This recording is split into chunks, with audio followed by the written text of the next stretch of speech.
Emily Carter never believed in superstitions. She wasn't the kind of person to flinch at shadows or whisper about curses.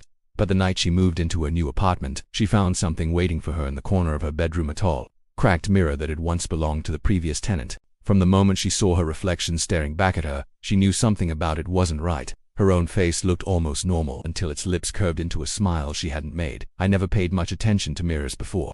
They were just silent, ordinary objects, reflecting what stood before them without question. But the mirror in my new apartment was different. From the very first night, I could feel something wrong about it, something that made the air in the bedroom feel heavier than anywhere else. It stood in the corner, an old full-length mirror with a wooden frame that looked like it had survived decades. The wood was chipped and splintered, and there was a long crack running across the top edge, like the mirror had once been dropped but somehow refused to shatter completely. The glass itself wasn't smooth. It looked slightly warped, as though I was staring at my reflection through rippling water. Every time I passed it, I would catch my reflection twisting in small, strange ways. Maybe it was just the way the light hit it, I told myself. The lamp in the corner of the room gave off a soft yellow glow, and shadows tended to bend in unsettling shapes. That had to be it. Just shadows, just poor lighting, nothing more. That night, after moving the last of my boxes inside, I sat on the bed and found myself staring at the mirror without even realizing it. My own tired face looked back at me, but something about it seemed wrong. My eyes looked slightly darker, my skin a little paler than it should have been. The longer I stared, the more uncomfortable I became, and yet I couldn't look away. It was as if the glass wanted me to keep watching, as if my reflection had something to show me that I wasn't supposed to ignore. I raised my hand, slowly, just to prove to myself that everything was normal. The reflection raised its hand too, but there was a pause, just a fraction of a second, but long enough for me to notice. My chest tightened. I blinked hard, rubbed my eyes, and tried again. This time it moved in perfect sync. Relief washed over me for a moment, but then I leaned in closer. That S, when I saw it, the faintest hint of a smile curling at the edges of my reflection's lips. My own face remained blank. I wasn't smiling, but the image staring back at me was. I stumbled back, my breath catching in my throat. The mirror remained still. My reflection no longer smiled. It was me again, pale, tired, but me. I told myself it had to be fatigue. I hadn't slept properly in days with all the stress of moving. Maybe my brain was just playing tricks. That had to be it. Still, I couldn't shake the image of that smirk, stretched across my face where it didn't belong. I turned off the lamp and tried to sleep, facing away from the mirror. I pulled the blanket high over my head, refusing to glance back no matter how strong the urge was. But even with my eyes closed, I couldn't stop imagining it. The thought of my reflection smiling without me filled my head. I kept thinking about its eyes, how they seemed to follow me even after I turned away. I shifted and rolled, forcing myself to think of anything else, but the image wouldn't fade. It was carved into my thoughts. At some point, I drifted into a restless sleep. That's when the sound started. A faint, almost delicate tapping, like fingernails brushing against glass. At first I thought it was just part of my dream, the kind of nonsense your mind invents when you're half asleep. But then I woke, and the sound didn't stop. My room was silent except for the steady tap, tap. It came from behind me, from the corner of the room where the mirror stood. I froze under the covers, every muscle in my body tense. My throat was dry, my skin prickled, and I didn't dare turn around. The tapping grew softer, almost impatient, as if someone or something was trying to get my attention. I stayed perfectly still, my heart pounding so hard I thought it would burst. Eventually, the sound faded into silence. I didn't sleep for the rest of the night. When daylight finally crept through the curtains, I forced myself to turn and look. The mirror was exactly where it had been. Nothing seemed unusual, at least not at first. I stepped closer, hesitant, every movement heavy with dread. That's when I saw it. On the glass, faint but undeniable, was a single handprint, pressed from the inside. I tried to convince myself that the handprint on the mirror was just an illusion. Maybe it was my own hand pressed against the glass the night before, though I couldn't remember ever touching it. I scrubbed the surface with a rag until the faint shape disappeared, but the knowledge of it stayed with me. Someone, or something, had pressed against the glass from the other side. I told myself I was imagining it, but my mind kept returning to the truth. I didn't want to admit that I hadn't been alone in that reflection. The rest of the day, I avoided the bedroom as much as possible. I spent hours in the living room, scrolling aimlessly on my phone, trying to drown out the unease. But every time I passed the doorway, my eyes were drawn to the mirror in the corner. Covered or uncovered, light or dark, it didn't matter. I felt it watching me, waiting for me to acknowledge it. That night, I couldn't fight the pull anymore. I found myself sitting on the bed across from it, staring into the warped glass. At first, everything looked normal. My reflection sat exactly as I did, posture slouched, eyes tired. But the longer I stared, the less comfortable I felt. The reflection didn't blink as often as I did. Its chest rose and fell more slowly. There was something unnatural about the rhythm, something too precise. as though it wasn't mirroring me at all but performing its own routine. I leaned forward, studying the details. For a while, the reflection mimicked me again, perfectly in sync. I tilted my head to the right. It tilted too. I raised my hand. It followed. But then, just as I began to relax, I noticed a mistake. When I tilted my head to the right again, the reflection tilted its head to the left. It was subtle, but deliberate, a choice rather than an error. The sight of it made my stomach twist, because it wasn't just a reflection anymore. It was something else, pretending to be me. I stood quickly, trying to shake off the dread creeping into my chest. As I moved toward the door, I glanced back one final time. My body was halfway out of the room, but in the mirror, my reflection still faced forward, eyes locked onto me as though I hadn't moved at all. It didn't turn its head with me, didn't follow me out. It just stared, lips parted slightly, as if caught in mid. The rest of the apartment felt darker than usual, like the shadows had thickened. I kept the bedroom door closed, but that didn't help. In the silence, I began to hear noises again. This time it wasn't the faint tapping I had heard before. It was a soft scraping, like nails dragging slowly across glass. The sound came in irregular intervals, a long scrape, then silence, then a shorter scrape, as if something inside the mirror was clawing at its prison, testing for weaknesses. I pressed my hands over my ears, rocking slightly as I sat on the couch, but the noise seemed to seep into my bones. It wasn't loud, it didn't need to be. Its persistence was enough. The thought of that mirror in the next room, with my reflection acting of its own accord, filled me with such dread that I could hardly breathe. I dozed off at some point, though the scraping continued in my dreams. When I woke, the apartment was silent again. My throat felt dry, and my skin was damp with sweat. I told myself I'd imagined the whole thing, that stress and exhaustion were twisting my perception. But when I finally gathered the courage to open the bedroom door in the gray light of early morning, I found something that turned my blood cold. The mirror was uncovered. I had draped a blanket over it before leaving the room, certain I wouldn't return until morning. Yet now the blanket was on the floor, crumpled in a heap at the base of the mirror. My reflection stood waiting for me, still and quiet, but its posture was different. Its head tilted slightly, its shoulders hunched forward, like a predator leaning in to study its prey. I didn't move, neither did it. But as the seconds stretched on, I realized something horrifying. Its lips twitched, just slightly, as though trying to form words. I couldn't hear anything, but I knew in my bones that it was whispering to me. And the moment I stepped backward, its eyes flickered. Not a blink, but a movement, like something alive shifting behind the glass. The next few days passed in a haze of unease. I couldn't stay in the bedroom for long without feeling the weight of that mirror pressing down on me.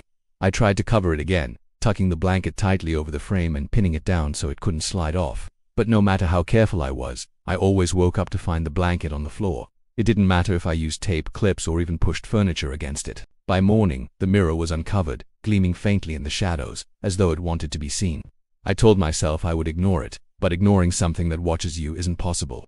Every time I brushed my teeth in the bathroom or caught my face in a dark window, I half expected to see something wrong with my reflection. My nerves were fraying. I started drinking more coffee, sleeping less, pacing the apartment like a trapped animal. The silence grew louder around me, and even the faint hum of the refrigerator began to feel like a warning. It wasn't long before I noticed the changes in the reflection itself. At first it was small. The skin beneath its eyes looked darker than mine, bruised and hollow, even though when I looked in the bathroom mirror I appeared only tired. The reflection seemed paler too, as if the blood had drained from its face. I stared at it for long stretches of time, comparing every detail to my own, searching for proof that I was imagining it, but the more I searched, the more I saw.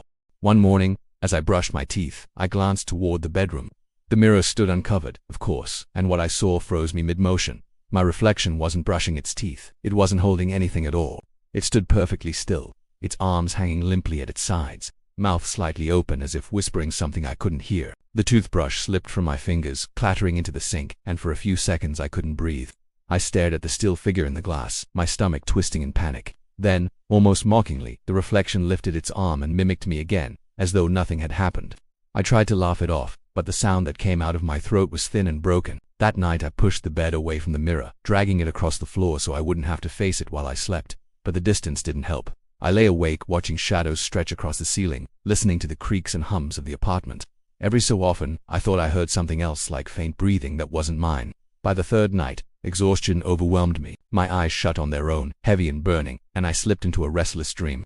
In it, I was standing before the mirror again. My reflection smiled at me, but the smile was too wide, the teeth too sharp. Its lips moved, whispering words that I couldn't quite make out, and though no sound reached me, I felt the vibrations in my chest, as if it was speaking inside of me. When I tried to run, my legs wouldn't move.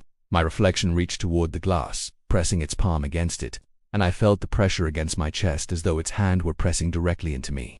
I woke with a gasp, drenched in sweat, sitting upright in bed. The blanket I had draped over the mirror lay crumpled on the floor again. My reflection stared at me from across the room. I held still, every muscle stiff with terror. At first it did nothing.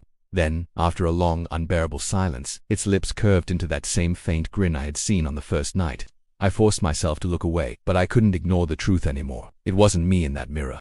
It hadn't been me for a while. The thing in the glass was changing, growing darker, hungrier. It no longer needed to pretend to be me perfectly. Later that morning, when I walked past the mirror to leave the room, I noticed something else that made my stomach drop. As I moved, my reflection's head followed me, turning slightly, its eyes locked on mine, even as my back faced the glass. And for the first time, I realized it wasn't trapped inside. It was waiting for the moment when I would be. By the fourth week, I was unraveling. My nerves were so frayed that every reflective surface became an enemy. I couldn't even glance at the windows during the day without expecting to see something move that shouldn't. Even a puddle of water in the kitchen sink made me uneasy. I knew it wasn't just paranoia anymore. The mirror had infected me somehow. It was seeping into the rest of my life, into every shadow and surface I looked at. Still, the bedroom mirror was the worst. It seemed to glow faintly when the lights were off, not enough to illuminate the room, but enough to let me know exactly where it stood. The presence of it felt alive. I couldn't escape the feeling that if I turned my back too long, it would do something. One evening I forced myself to confront it. I was tired of being afraid, tired of creeping around my own apartment like a prisoner. I stood in front of the mirror, heart pounding, and studied what stared back at me. It was me, but it wasn't. My reflection looked weaker, thinner, as though it hadn't eaten or slept for weeks. Its skin was gray and stretched tight across the bones, its lips cracked, its hair dull and lifeless. I looked sick in that reflection, like I was decaying slowly, but when I raised my hand to my face, my skin felt warm and normal. The reflection smiled again, wide and strained, a grotesque parody of my own mouth. I reached out instinctively, pressing my hand against the glass. My reflection pressed back, palm meeting mine. For a moment it felt almost normal, but then, beneath my skin, I felt something that shouldn't have been there. The glass seemed to throb faintly, as though a pulse beat within it, steady and alive. The sensation jolted through me and I yanked my hand back, stumbling several steps away. As I did, something flickered in the mirror. Not just my reflection, but something behind it. For the briefest moment, I saw another face lurking over my reflection's shoulder. It was faint, distorted, like a shadow behind water. Its skin was too pale, almost translucent, and its eyes were nothing but black voids. They stared directly at me with a hunger that made my body feel cold all over. I blinked, and it was gone. Only my reflection remained, staring at me with a smile that was wider than before, stretched so far it looked painful. My stomach turned, bile rising in my throat. I fled the room, slamming the door behind me, but no matter where I went in the apartment, I couldn't shake the feeling that I wasn't alone. Every corner seemed to shift with shadows. Every window looked darker, as though something was waiting on the other side. That night, I woke to an eerie glow. My heart raced before my eyes even opened fully, because I already knew what it was. The mirror. It was glowing faintly in the darkness, casting a dim light across the room like a beacon. I tried to stay still, tried to convince myself it was just my imagination, but the light pulsed. It grew stronger, weaker, stronger again, like a slow heartbeat. I sat up in bed, unable to stop myself. My body felt heavier than it should, as if something unseen had wrapped itself around me and was pulling me forward. My eyes locked onto the mirror against my will.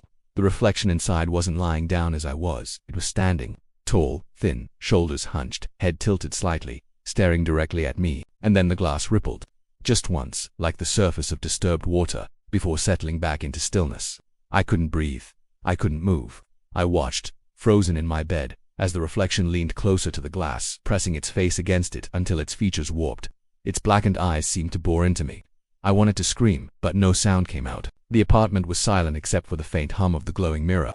I don't remember falling back asleep, but when I woke in the morning I was lying on the floor directly in front of the mirror, my hands pressed flat against the glass as though I had been trying to push my way in, and in the reflection my face didn't move with me. It just smiled, wide and unblinking. I don't remember the moment when the fear became something heavier, something closer to obsession. The mirror had taken over my nights, then my days, until I barely noticed anything else around me. Food went untouched, messages on my phone unanswered, work forgotten. I lived inside that apartment, pacing between the couch and the bedroom, circling the mirror like an animal trapped with a predator. It was always uncovered now. No matter how I tried to hide it, the cloth slid off, the pins snapped, the furniture shifted just enough to expose the glass. I had stopped bothering with covers. They were useless. It wanted me to see it, and some part of me, an ugly dark part I didn't recognize, wanted to see it too. At night, the humming grew louder. It wasn't a sound exactly, but a vibration that filled the air and sank into my bones, low and steady like the beat of a drum. I would lie awake, staring at the ceiling, pretending not to hear it, until my eyes drifted to the glow in the corner.